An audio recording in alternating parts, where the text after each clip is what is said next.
There is a stadium in New York that has not been filled yet, and somehow, it is already the most anticipated seat of the entire tournament. There is a 21-year-old walking toward it who has never played a match there before.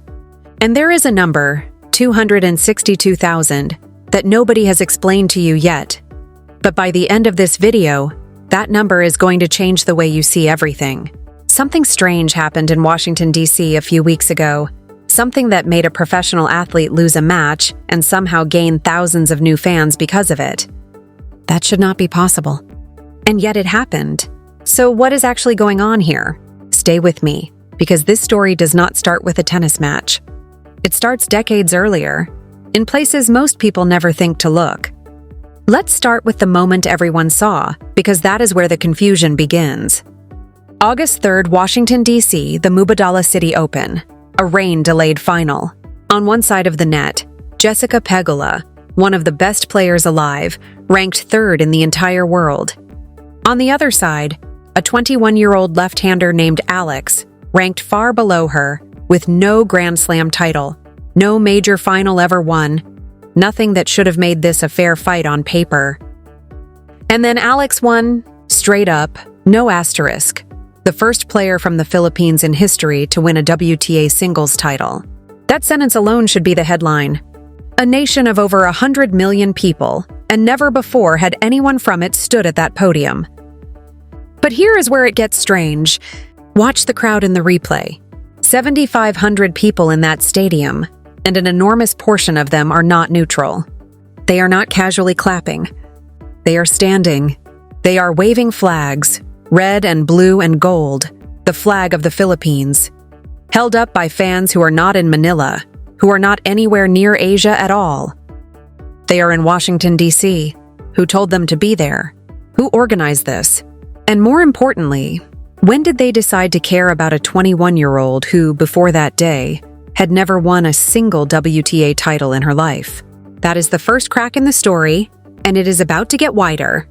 Because a few days after that final, something happened that makes no logical sense if you think about sports the normal way. Jessica Pegula, the woman who lost, the woman who was defeated in front of her home crowd, started gaining thousands of new followers. Filipino followers. Think about that for a second, because your brain should be resisting it right now. When your favorite fighter loses, you do not usually run over and start supporting the person who beat them. You might respect the winner, sure, but you do not adopt them. And you definitely do not start following the loser out of some strange act of grace. So why did it happen here? What kind of fans celebrate their favorite player's opponent? What were they actually cheering for that night? Because it clearly was not just about a scoreline.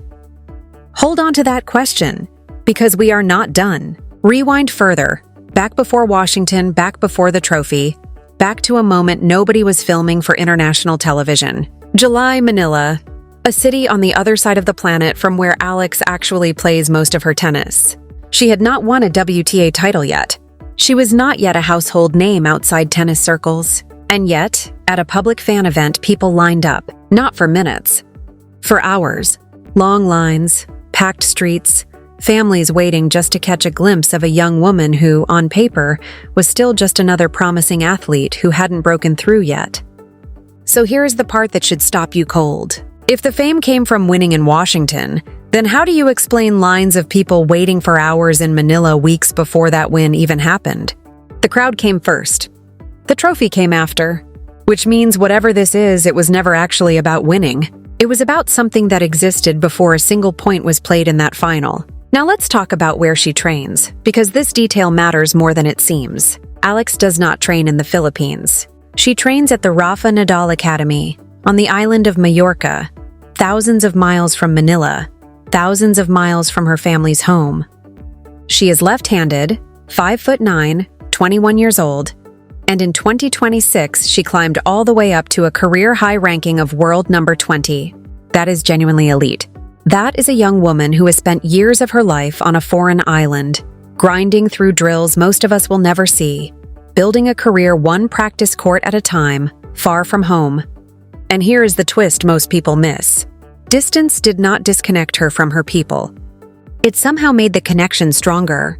Because when you grow up far from home, chasing something enormous, you start to understand what it means to be far from home. And so does everyone watching you do it. Now here is where we need to talk about New York, because everything up to this point has just been the setup. The real story is about to open up. In the New York metropolitan area stretching across Queens, into Jersey City, out toward Long Island, and up into the northern edge of Bergen County, there is a population of roughly 262,000 people who trace their roots back to a single set of islands on the other side of the world, the Philippines. Sit with that number for a second. That is not a fan base. That is not a group of people who follow a Twitter account. That is more people than live in the entire city of Buffalo. More than live in Orlando. An entire mid-sized American city, quietly folded inside the largest city in the country, and most people walking past them every day have no idea it's there. These are not people who arrived last year chasing a tennis star.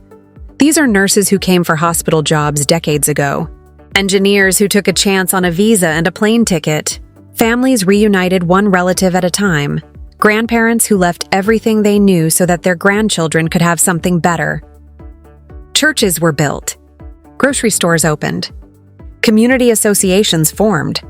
Entire neighborhoods grew up around a shared memory of a homeland most of the younger generation has only ever experienced through food, through language half remembered, through stories told at dinner tables.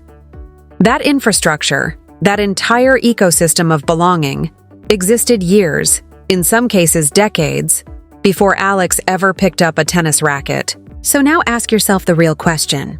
When Alex walks into Flushing Meadows for the US Open, is she building a fan base?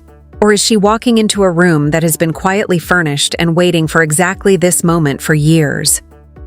Because here's the part that changes the entire lens on this story. Alex herself has said something that, once you hear it, you cannot unhear it. She said she doesn't have a home tournament, so she is grateful that people made her feel like she was home anyway. Read that again. Slowly. She is not talking about fans. She is talking about home. A 21-year-old who lives on an island in the Mediterranean, who trains away from her family for most of the year, who has no true home court on the entire professional tennis calendar, somehow found something that felt like home in New York, in a stadium she had never played in before. How does that happen? It happens because the people were already there before she arrived. This is the point where the story stops being about tennis entirely and starts being about something much bigger. Something almost nobody talks about when they cover professional sports. Diaspora identity. The experience of being scattered, of building a life in a country that is not the one your family came from, of raising children who know their grandparents' homeland only through stories and holidays and the smell of a specific dish cooked a specific way. There is a particular kind of ache that comes with that experience, a quiet, persistent hunger to see someone from home succeed on a stage the whole world is watching. Not because it changes anything materially, not because it pays anyone's rent or fixes anyone's immigration paperwork, but because representation does something else entirely. It tells a community, silently, powerfully, we exist, and we are capable of greatness too. That is why Pegula gained Filipino followers after losing. It was never really about her. She simply happened to be standing across the net at the exact moment history was made. And in that instant, she became a small, permanent part of a story that mattered to thousands of people who had been waiting their whole lives to see someone who looked like them, who sounded like them, whose family story echoed their own, standing at the top of a trophy podium. That is not ordinary sports fandom. That is recognition. That is a mirror held up in front of an entire community, and for once they liked what they saw reflected back. But before you get too comfortable with this feel-good story, we need to talk about the part almost nobody wants to bring up. Because this is not a fairy tale, and it should not be told like one. A few weeks before that historic win in Washington, Alex played in the Cincinnati Open against Amanda Anisimova, ranked 10th in the world. She won the first set. The momentum was building. The story seemed to be writing itself early. And then it fell apart. Straight sets, a loss, The kind of defeat that reminds you tennis does not care about narratives, does not care about diaspora pride, does not care about how many flags are waving in the stands. Alex has spoken honestly about this herself, describing momentum as something real but never something guaranteed. That is a brutally mature thing for a 21-year-old to admit publicly. Because here is the truth almost nobody says out loud when they talk about representation in sports. Crowds cannot hit a forehand for sports. Crowds cannot hit a forehand for you. Flags cannot serve out a set. Community pride cannot save you from a player who is simply better on that particular day. So now we arrive at the real tension of this entire story, the thing that should be sitting in your chest right now. On one side, an entire diaspora, hundreds of thousands of people, decades of history, generations of longing, all converging on one 21-year-old's shoulders. On the other side, the cold, indifferent nature of professional sports, where none of that emotional weight guarantees a single point. She could lose in the first round at the US Open. She could lose in straight sets, just like Cincinnati. And if that happens, does any of this still matter? Here is the answer, and it is the answer that flips the entire story on its head.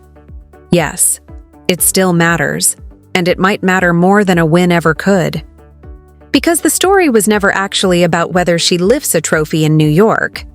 The story is about the fact that on August 27th, when the draw for the US Open women's singles is revealed, somewhere in Queens, a family will already know they are driving to Flushing Meadows regardless of who she is scheduled to play. Somewhere in Jersey City, a restaurant will have a television turned to the match instead of the usual channel.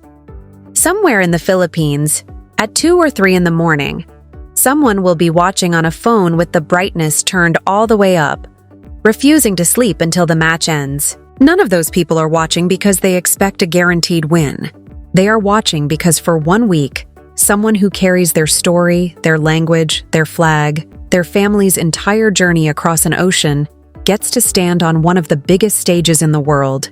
And that alone, win or lose, is the moment they have been waiting for. Let's go back to the question we opened with, the one about Pegula and the followers, because now you have the real answer. Those fans were never just tennis fans. They were witnesses. They were people who understood, on a level that has nothing to do with sports statistics, that watching Alex compete was the same as watching a piece of their own story finally get told on a stage big enough for the whole world to see. That is why the lines formed in Manila before she had won anything.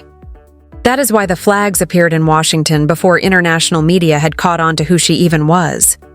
That is why New York, a city she has never called home in any traditional sense, will feel for a few days in late August exactly like home. Because the truth is, she did not build this. Nobody builds 262,000 people. Nobody manufactures decades of longing, or churches, or grocery stores, or grandparents who crossed an ocean with nothing but hope and a suitcase. That already existed. What Alex did, what makes her story genuinely remarkable, is that she became the person capable of giving all of that longing a face, a name, a moment to gather around. So when the US Open begins, and the cameras inevitably find those Philippine flags packed into the stands at Flushing Meadows, do not just ask how she built such a massive following so quickly. Ask where that following actually came from. Because once you know the answer, once you understand that the crowd existed long before the athlete did, the entire story becomes something bigger than a tennis match. It becomes a story about a scattered people finding each other again. Through one 21-year-old standing alone on a court, holding up a flag that belongs to hundreds of thousands of people who have been waiting, quietly, patiently, for decades, for exactly this moment to arrive. And now, at last, it has. If your own family ever crossed an ocean to build a new life somewhere unfamiliar, if you have ever watched someone from your homeland step onto a stage, the whole world was watching and felt something shift inside your chest that had nothing to do with the scoreboard. You already understand exactly what is happening in New York right now. And that feeling, more than any ranking, more than any trophy, is the real reason this story is impossible to look away from.